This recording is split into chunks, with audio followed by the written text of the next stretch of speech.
Hello friend, आपका अपने channel e learning with Hina ma'am channel पर स्वागत है। आज हम बात करेंगे कि हम सिनॉप्सिस कैसे बनाते हैं या फिर सिनॉप्सिस का जो प्रेजेंटेशन है वो पीपीटी में किस तरह देते हैं।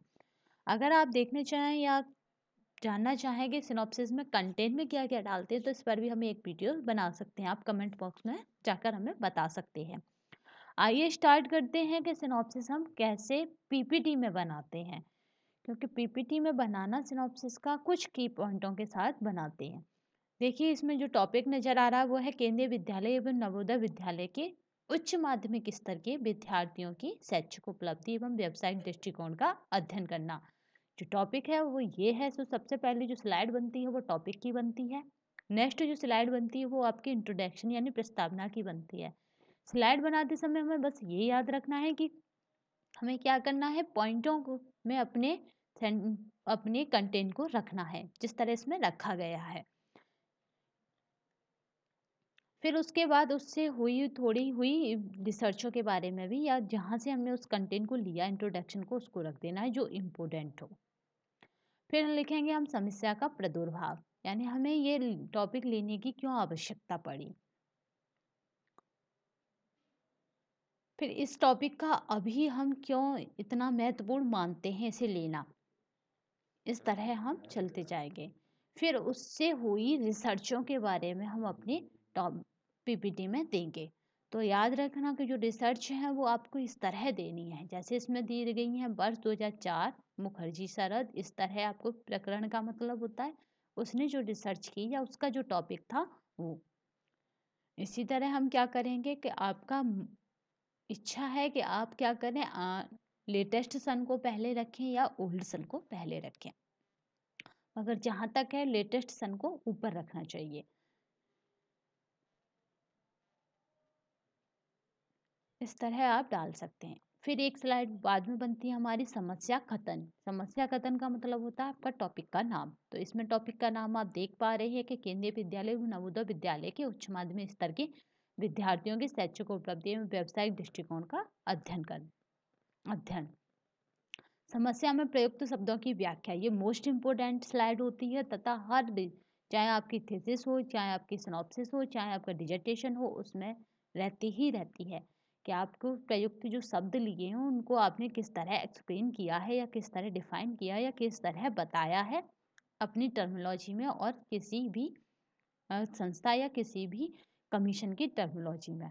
तो ये मोस्ट इम्पोर्टेंट है। तो माध्यमिक स्तर को भी आपको बताना है। तो इसमें माध्यमिक शिक्षा आयोग मुदारियर कमीशन के द्वारा बताया गया है। माध्यमिक शिक्षा को ज़्यादातर स्टूडेंट इसी को रखते हैं। फिर आपको ये भी बताना है इसी के अंदर कि आपने किस स्तर के विद्यार्थियों को रखा है। तो जो रिसर्च में आपको दिखा रही हूँ या जो सिनॉप्सिस में आपको दिखा रही हूँ उसमें है कि उच्च माध्यमिक स्तर के अंतर्गत कक्षा 11वीं के विद्यार्थियों को सम्मिलित किया जाएगा। क्योंकि आप जब सिनॉप्सिस बनाते हो तो जाएगा लगेगा, जाए उसमें ये नहीं होगा कि काम हो चुका है, नहीं काम चल रहा है या काम होगा, इस तरह का आना चाहिए। यानी फ्यूचर को लेकर हम बनाते हैं प्रेजेंट में। शैक्षिक उपलब्धि की इसमें परिभाषा दी गई है, क्योंकि जो आपका टॉपिक है उसमें रखा गया है शैक्षिक उपलब्धि एवं व्यवसायिक दृष्टिकोण। तो अभी हम क्या कर रहे हैं कि जो उपयुक्त वो हैं आपके, उन पर उनकी व्याख्या कर रहे हैं। यानी रिसर्च में या थीसिस में लिए गए जो आपके वेरिएबल हैं उनकी हम व्याख्या कर रहे हैं। तो हमने शैक्षिक उपलब्धि की कर ली, माध्यमिक विद्यालय की कर ली, कार्यात्मक परिभाषा देख लेते हैं शैक्षिक उपलब्धि की।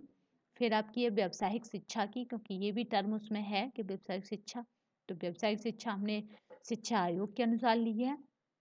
फिर आ जाइए कार्यात्मक परिभाषा पे, तो व्यावसायिक शिक्षा की हम कार्यात्मक परिभाषा भी देंगे। फिर है अध्ययन के उद्देश्य, ये मोस्ट इम्पोर्टेंट है, क्योंकि किसी भी रिसर्च का जो पार्ट होता है वो उसके ऑब्जेक्टिव तथा उसकी हाइपोथेसिस का क्या होता है, आधार होता है। यानी हाइपोथेसिस और ऑब्जेक्टिव जो कहते हैं रिसर्चर वो खोजने की कोशिश करता है।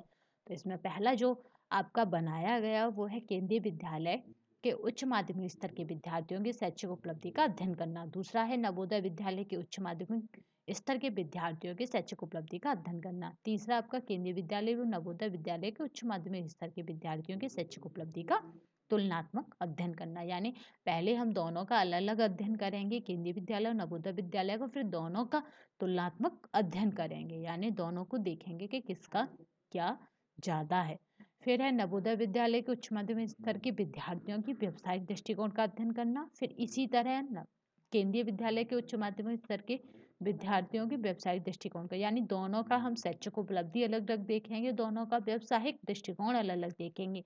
फिर दोनों के शैक्षिक उपलब्धि के चार्ट से कंपैरिजन करेंगे तथा दोनों के व्यवसायिक दृष्टिकोण के चार्ट का कंपैरिजन करेंगे।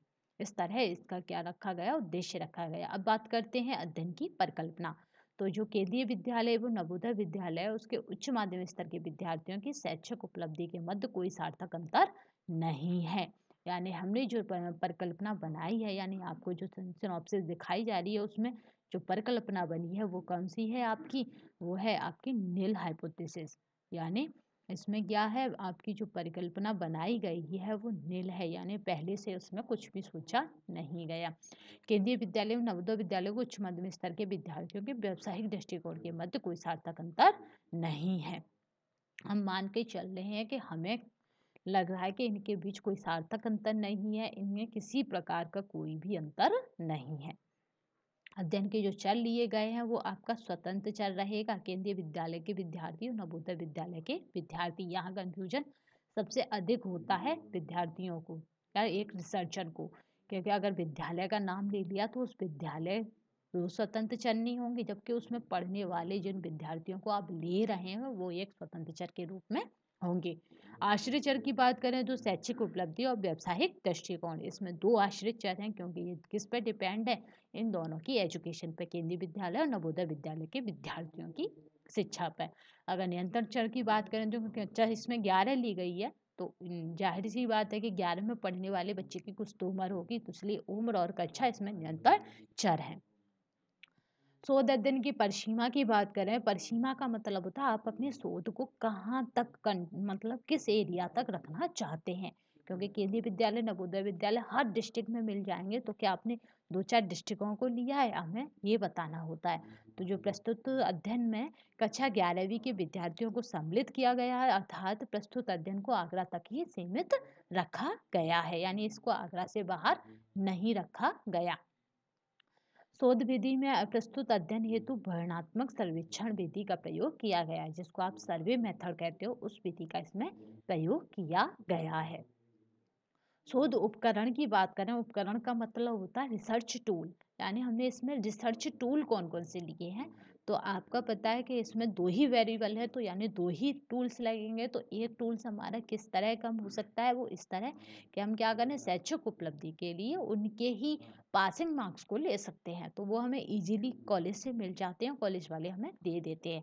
नहीं तो आप क्या करें कि जो टूल्स भरवाने जा रहे हैं उस पर ही उस बच्चे के पिछली पासिंग मार्क्स को भी ऐड करवाते जाएं, तो उससे क्या होगा कि आपका मैनेजमेंट या फिर आपको कॉलेज वालों की अथॉरिटी से थोड़ा सा आपको क्या होगा, थोड़ा सा बचाव मिल जाएगा।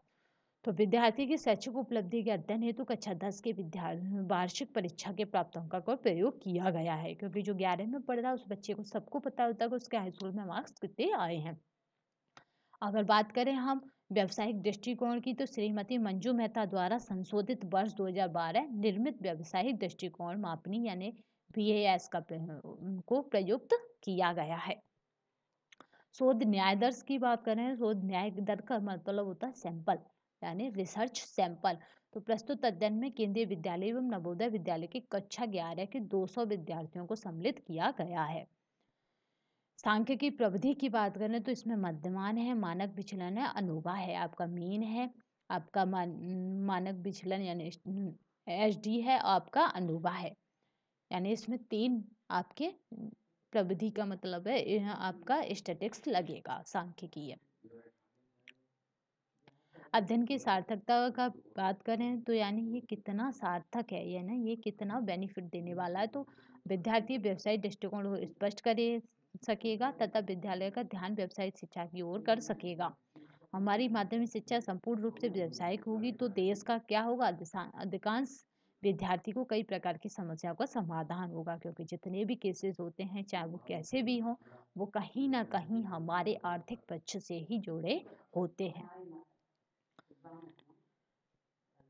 आज की वीडियो के लिए बस इतना ही। अगर वीडियो पसंद आई हो तो लाइक, सब्सक्राइब एंड शेयर करना ना भूलिएगा, तथा सिनॉप्सिस में कितने पेज की सिनॉप्सिस बनती है, तथा सिनॉप्सिस में क्या क्या कंटेन होता है, तथा किस तरह से सिनॉप्सिस बनाते हैं, उसकी भी मैं आपके लिए वीडियोस डाल दूंगी। तो आई होप आज की वीडियो पसंद आई होगी। अगर पसंद आई होगी तो शेयर, लाइक, सब्सक्राइब करना ना भूलिएगा, तथा कमेंट बॉक्स में अवश्य बताइएगा कि वीडियो कैसी लगी।